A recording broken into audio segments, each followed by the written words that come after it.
here. There we go. 3, 2, and 1. Well, Mayor Wiza, we have made it. We have made it to another Mayor's Monday. We have, and we're in August now. Can you believe that? August already? Exactly. That's insane. It's like summer started 2 weeks ago and we're done. Yeah, indeed. Well, summer did start like actually 4 weeks ago. Well, that's after the Summer, rainy season. yeah, summer doesn't start in Stevens Point until Riverfront Rendezvous gets underway. That's in the rear view now. Yeah. Later this month, I'm going to be meeting you and the president at UWSP, and we'll be doing freshman move-in day at Chancellor? UWSP. Yeah, Chancellor Gibson Thomas. is looking Yeah, forward to Chancellor that. We're going to have a Gibson. whole new class of freshmen coming in. Right. So yeah, that's pretty exciting, at least for some of us in the community. It's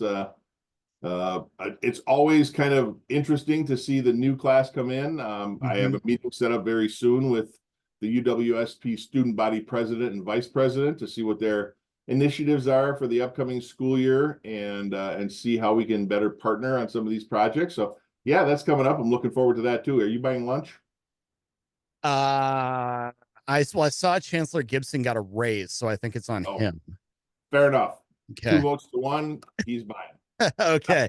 Yeah, absolutely. And you mentioned working with UWSP, and last year we kind of did it like that as well, because we talked about what it's like for the city and the university and that synergy there. We're going to do that again actually at the end of this month, so we'll save that for the next time. Okay. But go ahead. There's a lot of freshmen out there. They're formerly seniors in high school. They're in that in between phase right now. They've got time. They're searching on YouTube looking for stuff to watch this summer. If they land on this video, what are those freshmen, incoming freshmen, going to find when they get to UWSP? Give them the pitch for your city. You kind of put me on the spot there, like an elevator. I did.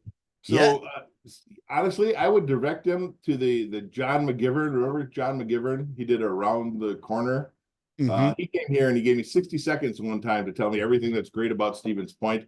If you haven't seen it, you should watch it. You just go on YouTube or just do an internet search for John McGivern, Around the Corner, Stevens Point. I think it's the best one ever. But we've got the farmers market, we've got the riverfront with all sorts of events that are still going on through Labor Day. Art in the Park is coming up. That's a big one. Jazz Fest is coming up on Labor Day weekend. Cultural Commons is always a cool experience. Schmeekley Reserve, of course. If you're into nature, if you're into sports, of course, we've got the Ice Hawks, the roller derby. We've got soccer. Baseball is still going on. And of course, football season is just around the corner. We have I was going to say breweries, but we do have the breweries. If you haven't been to the Point Brewery tap room, they serve non-alcoholic beverages there as well. Recently remodeled, the second oldest continually operating brewery in the country, I believe, second only to Yuengling. Second only to Yuengling is correct. Yeah, and just getting out and experiencing the community. We've got some wonderful art. We now have a mural walk. I don't know if I told you that yet. We put some wayfinding signage up so you can see the more than 12 murals just in the downtown area to get some of that creativity. I believe we're still going. No, I think that ended last week with the trash canvas, where artists paint the trash cans and then the community votes on the winner. So I think the voting closed on that on July 31st. But yeah, get out and explore. And honestly, if anyone from UWSP or anyone really is watching this and you want to know a little bit more about the community, give my office a call. I mean, heck, I've lived here my entire life. If I can't tell you where the cool things are that you're interested in, I don't know who can. And who knows? Mayor Wiza may even invite you to retro gaming nights and to play some retro video games at one of the establishments downtown. There you go. That'd be kind of fun.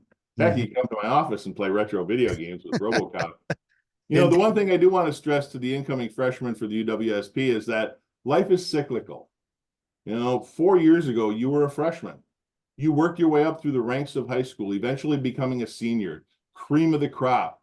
And now you go into college and you're right back at the bottom rung again. So life is cyclical. It will always be a climb, and then you got to start somewhere and you got to climb, and don't get too frustrated. Mayor Wiza is not a sports guy. He just inspired me. Yeah, what I do? There we Sports go. ball? Exactly. Exactly. That's the premise of sports ball. Let me tell you what. We're gonna Honestly, I'm not big on physical activity very much either. So climbing that ladder, I would much rather take an elevator or an escalator. yeah. How did I inspire you? Exactly. Hey, it's the climb. It's the climb. Like Miley Cyrus herself said, it is the climb. So there we go. Okay. Yeah, All right. we will look forward to that again later this month. But speaking of the climb, probably the biggest hill that you have to climb as the mayor, and you have to do it every Mm-hmm. year at this time. See what I did there? Yes. Nice segue. The budget is underway in Stevens Point, and you were telling me just before we got started here, it's going to be another tough year Yeah, for the it city. It is. seems like. Yeah, I love the analogy, by the way, because that is the budget, right? You work all this way, do it, and you got to do it again next year. So we're starting the budget process. We have two budgets, really: the capital budget, which is kind of things, and the operational budget, which is mostly staff and the day-to-day stuff. So a capital budget item might be a building or a truck or a garbage truck, a police car, maybe even a new roof on a building. Whereas operational is more to the day-to-day expenses. So staff costs, the cost of paper clips and utilities and those sorts of things. Those are operational. We run them concurrent but separate. Capital budget requests, we have about a $7.5 million budget every year. And we have to fit in all the road construction projects, building maintenance, vehicle and fleet upkeep, tons of things that we have to do. And we always have to whittle away at it. I can tell you we started this year with 15 million in requests. So we basically have to cut that in half and get some creative juices flowing on how we can make all of the things happen, or at least most of the things happen with the budget we're given. Operationally, there's a lot of variables that come into play. We have now for the 5th year in a row asked staff for a 0% increase. That means they can't increase their budgets at all. Well, the cost of goods and services goes up. It costs us more today to maintain a photocopier or to buy a box of paper clips than it did last year or 5 years ago. So with that, having to ask for a 0% increase, you are effectively asking your departments to cut their budgets by whatever the cost of living is, the rate of inflation. So the formula we use is about 3.3% for this year. So unless we are able to increase by 3.3%, we're effectively losing money and having less money to do things with. So we can't add any staff really without cutting something else. We have an increase in state shared revenue from the amount that they've been keeping from us originally. So that happened last year. That gives us a little bit of a cushion, but it doesn't solve all of our problems. Firefighters, for example, in the city are woefully understaffed compared to the national standards, not even averages, the national standards for being safe when you are attacking a firefighter, right? You can't just have one person go in with a hose. That doesn't work. You need someone operating the water pressure. You need someone as backup. You need someone as incident command. So below the minimum staffing requirements is very challenging, to the point where we have to go to a public referendum in November because we can't afford to pay for new firefighters. The police officers, for example, have positions approved, but they're unfunded. We can't get the money to pay for those officer positions. And it's not just emergency services.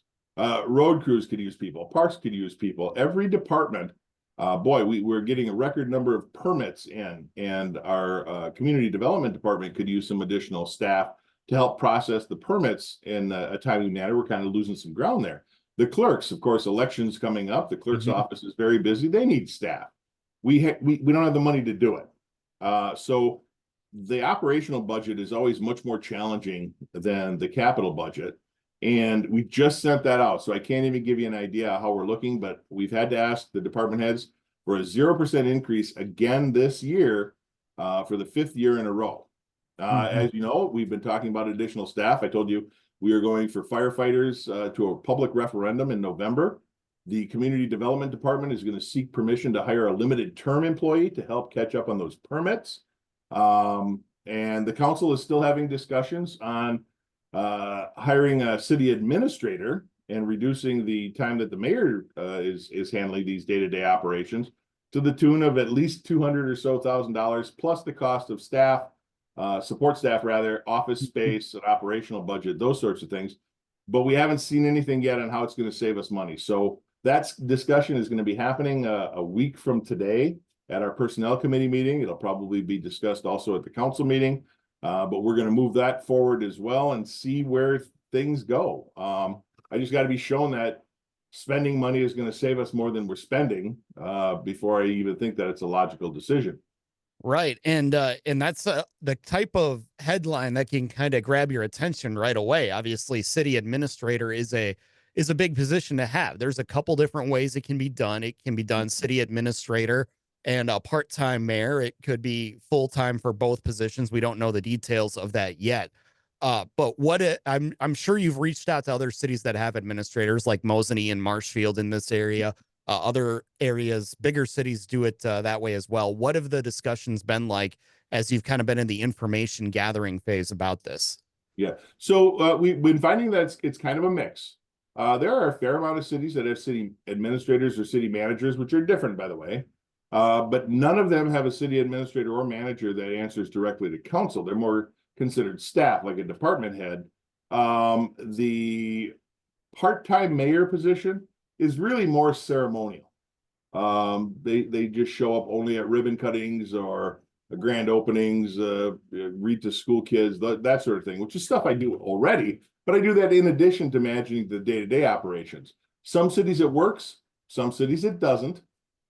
Some cities have a larger staff, larger whatever department it happens to be, so there's more administrative duties. But we've got some really good department heads here in the city, and I think things are working okay.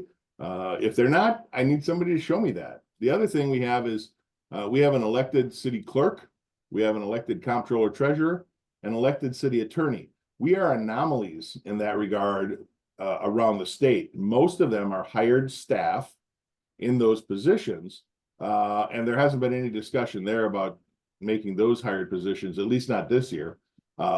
So that's something we could look at as well. But generally speaking, the ones that have had it for a while, so they've already incorporated that into their operational budget. The ones that don't have it, generally speaking, have no interest in even pursuing it at this point, because I think they find themselves in the same boat we do. Unless we can save a money more than equal of what it costs, it doesn't make sense for taxpayers. That, and you also take a little bit of responsibility away from the taxpayers by making that city CEO answerable to not the people. As anyone who is elected knows, you are accountable, and if you are not doing a good job, the people will vote you out. The voters are savvy enough to understand what is and isn't good enough for the city and their community. Now, I don't know where that's going to fall in the mix of things, but the discussions are ongoing, and we'll present the information we found to the personnel committee and see where it goes from there. But I would encourage anyone from the public with an opinion to contact either your alderperson or contact the human resources department here or my office, and we'll get that opinion on record. Yeah, indeed. That was just going to be my next question. You're probably taking public comment on this because if you haven't been reading up on this change, this is a big deal for the city. And this would, as you said, have some wide reaching implications because you're hiring somebody that Right. can only be fired by the elected officials, not the voters. Right. Yeah, and that's the thing too, is they become a regular employee. So they have certain rights. You can't just vote them out if they're screwing up. You have to go through a process, and it's not as easy as just getting someone out of office. Now, not to say that's easy either, but Of course. you take away the voters' ability to tell you as a municipality what their priorities are. And with myself or any of the alders or the clerk, treasurer, city attorney, if we're not doing the job that you expect us to do, then it's up to you to make sure we don't do it anymore. Well, Mayor Wiza will certainly be watching this as it unfolds, and we'll look forward to chatting again later this month on the famed campus of UWSP. Somewhere. We haven't figured that out yet, but we will be there. In a remote, undisclosed location. There we go.